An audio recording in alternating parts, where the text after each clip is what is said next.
नमस्कार. आपण आहोत रॅनकोज कोकणात बंगलाच्या कुडाळ साईटवर आणि तुम्ही पाहताय की बऱ्याच लोकांना असा प्रश्न पडतो की अशा प्रकारच्या ज्या साईट आहेत, ज्या ग्रुप हाऊसिंग म्हणजे एकत्रित घरं असतात सगळी, त्यामध्ये घर घेण्यात फायदा आहे की मी इंडिव्हिज्युअल घर घेण्यात फायदा आहे. तर यामध्ये काय होतं की लोकांना ह्याबद्दल काही प्रश्न असतात बरेच की बाबा टायटल कसं असेल, का असेल. तर जेव्हा अशा प्रकारचे ग्रुप बऱ्याच घरांचा समूह असतो, त्यामध्ये तुम्हाला घर घेताना ती कॉस्ट आहे ती डिवाईड केलेली असते. म्हणजे जे काय टायटल सर्च करण्यासाठी किंवा इतर सगळ्या गोष्टी करण्यासाठी ती कॉस्ट डिवाईड होते. जसं आपण बघूया आता की एन प्लॉट होताना काय काय फेजेसमधून जातो.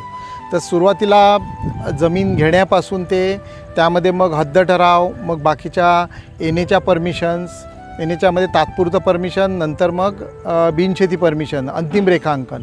अंतिम रेखांकनच्या नंतर एक ऑर्डर आम्ही घेतो, ती असते की फायनल ऑर्डर, म्हणजे सनद घेतो ज्यामध्ये एनएच्या ऑर्डरमध्ये ज्या दिलेल्या असतात टर्म्स अँड कंडिशन त्याची पूर्तता केली जाते. तर त्या सर्व गोष्टी ज्या आहेत ह्या तुम्हाला इंडिव्हिज्युअल लेवलवर जर करायचे असतील तर ते बरंच खर्चिक होतं आणि खूप वेळ जातो. आमचाही वेळ तेवढाच जातो, त्याहून अधिक जातो.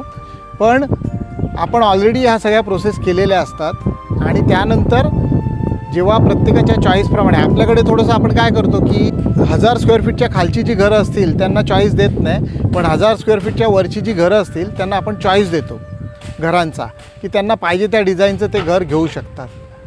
तर हा जो बांधकाम परमिशनचा विषय असतो त्या सगळ्या गोष्टी म्हणजे सनद झाल्यानंतर बांधकाम परमिशन होते आणि बांधकाम परमिशन झाल्यानंतर तुम्हाला बँकेबल प्रपोजल करायचं असतं.